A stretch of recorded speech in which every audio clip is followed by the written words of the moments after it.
Hello everyone, welcome back to my channel Pooja commerce classes. कैसे हैं आप सभी? आई होप आप सभी अच्छे होंगे। लास्ट वीडियो में हमने अपना कंप्लीट किया था फॉरेन एक्सचेंज रेट को एंड आज हम स्टार्ट करने वाले हैं अपना new chapter balance of payment. Balance of payment होता क्या है पहले समझते हैं। बैलेंस ऑफ पेमेंट का मतलब होता है जब हम सिस्टमैटिकली रिकॉर्ड करते हैं अपनी इकोनॉमिक ट्रांजैक्शन को, जो भी हम एक्सपोर्ट कर रहे हैं एंड जो भी हम इंपोर्ट कर रहे हैं उस ट्रांजैक्शन को रिकॉर्ड करना सिस्टमैटिकली, वही हमारा क्या होता है, बैलेंस ऑफ पेमेंट होता है। एक पीरियड ऑफ टाइम में हम क्या करते हैं, अपने इंपोर्ट कितना करा है, एक्सपोर्ट कितना करा है, जो मनी का एक्सपोर्ट है, मनी का इंपोर्ट है, वो कितना हो रहा है, उसको रिकॉर्ड करना, उसको एक तरह से एक पेपर पे मेंशन करके चलना, लिख के चलना, उसको ही हम कहते हैं balance of payment. I hope आपको समझ में आया होगा। डेफिनेशन से देखते हैं। It is an accounting statement. हमारा बैलेंस ऑफ पेमेंट क्या होता है? एक अकाउंटिंग स्टेटमेंट होती है that provide a systematic record, जिसमें क्या करते हैं हम, सिस्टमैटिकली रिकॉर्ड करते हैं।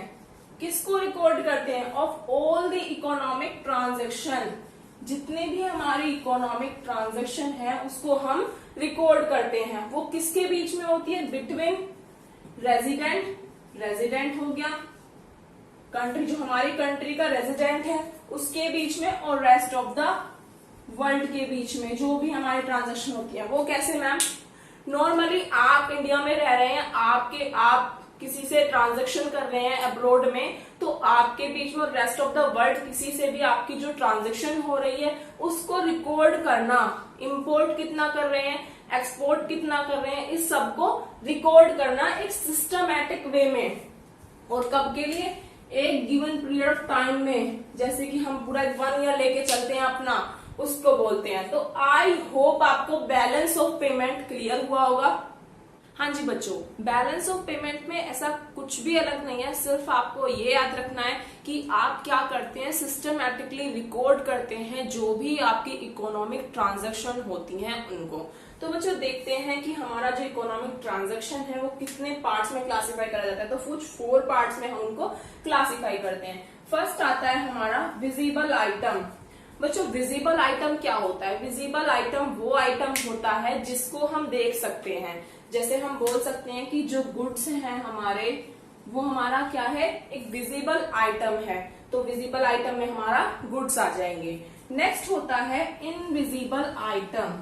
इनविजिबल आइटम क्या होता है? जिसको हम देख नहीं सकते। उसमें हम कह सकते हैं कि हमारी सर्विसेज आ जाएंगी।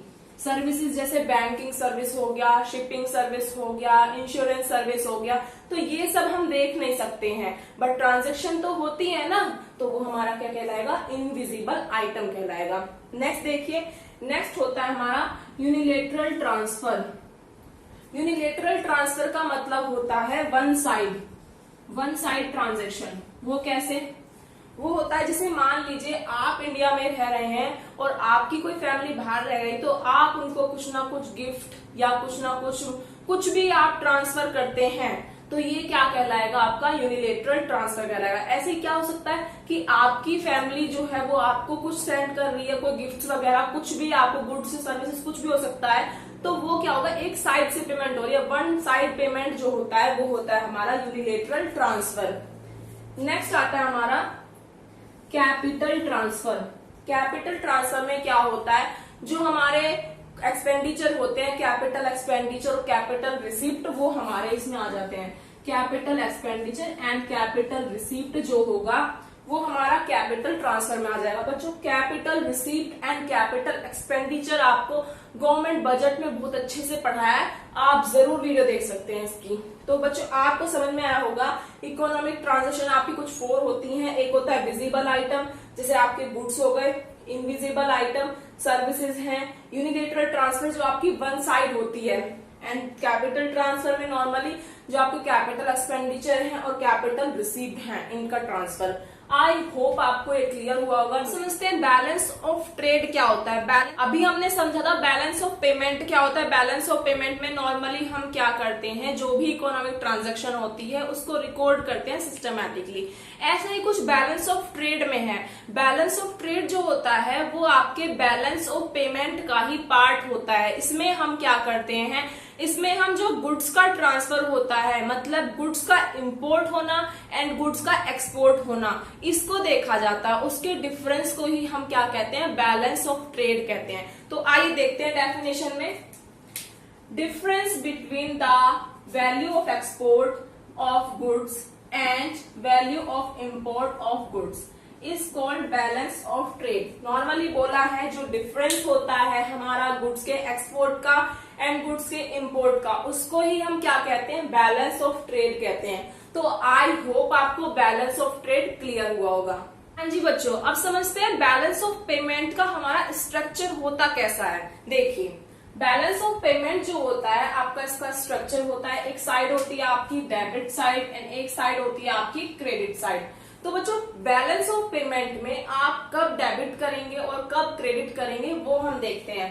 सबसे पहला देखिए डेबिट साइड। जो डेबिट साइड है उसमें क्या आता है, जब आपका फॉरेन एक्सचेंज जो है उसका आउटफ्लो होता है तो वो आपका आता है डेबिट साइड में। दूसरा है क्रेडिट साइड। जब आपका फॉरेन एक्सचेंज जो है उसका इनफ्लो होता है तो वो आपका आता है क्रेडिट साइड में। इनफ्लो का मतलब होता है फॉरेन एक्सचेंज आपके पास आ रहा है और आउटफ्लो का मतलब होता है आपके पास से जा रहा है। तो जब जाएगा तो वो डेबिट में आएगा और जब आपके पास आएगा तो वो आपका क्रेडिट साइड में आएगा।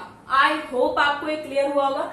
नेक्स्ट देखते हैं, जो बैलेंस ऑफ पेमेंट होता है उसमें कुछ 3 कंडीशन होती हैं। फर्स्ट है आपकी कि बैलेंस ऑफ पेमेंट आपका बैलेंस्ड होता है। वो कब होगा, बैलेंस्ड आपका तब होगा जब आपका इंपोर्ट इक्वल्स टू एक्सपोर्ट होगा। बैलेंस्ड हमारा क्या है कि जितना हमने इंपोर्ट करा है उतना ही हमने एक्सपोर्ट करा है। अगर हमने 10 गुड्स एक्सपोर्ट करे हैं तो 10 ही हमने इंपोर्ट करे हैं, तो यह कहलाएगा हमारा बैलेंस बीओपी।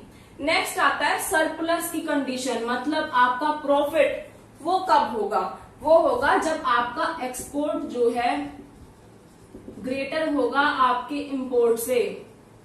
मतलब कि एक्सपोर्ट ज्यादा हो रहा है और इंपोर्ट कम हो रहा है, तो इससे क्या है आपका सरप्लस क्रिएट होगा। तो नेक्स्ट डेफिशिएट की सिचुएशन में क्या हो जाएगा, फिर नॉर्मली सभी बच्चे कहेंगे मैम इंपोर्ट ज्यादा होगा एक्सपोर्ट से। जब हमारा इंपोर्ट ज्यादा होगा तो क्या क्रिएट हो जाएगा, डेफिशिएट क्रिएट हो जाएगा। तो तीनों कंडीशन में कुछ अलग नहीं है। बैलेंस्ड में क्या है, नॉर्मली आपका इंपोर्ट आपके एक्सपोर्ट के इक्वल होता है तो बैलेंस सिचुएशन रहेगी। सरप्लस मतलब आपका फायदा और प्रॉफिट कब होगा, जब आपका एक्सपोर्ट ज्यादा होगा। एंड डेफिशिएट मतलब एक तरह से नुकसान हो गया, तो वो कब होगा, जब आपका इंपोर्ट एक्सपोर्ट से ज्यादा होगा। आई होप आपको आज का वीडियो क्लियर हुआ होगा। अगर कोई भी डाउट है तो आप मुझसे कमेंट बॉक्स में पूछ सकते हैं। अगर आपने अभी तक चैनल को सब्सक्राइब नहीं किया है तो जाइए चैनल को सब्सक्राइब करिए, बेल आइकन को भी प्रेस करिए, जिससे हर वीडियो का नोटिफिकेशन आपको मिलता है। Thank you so much.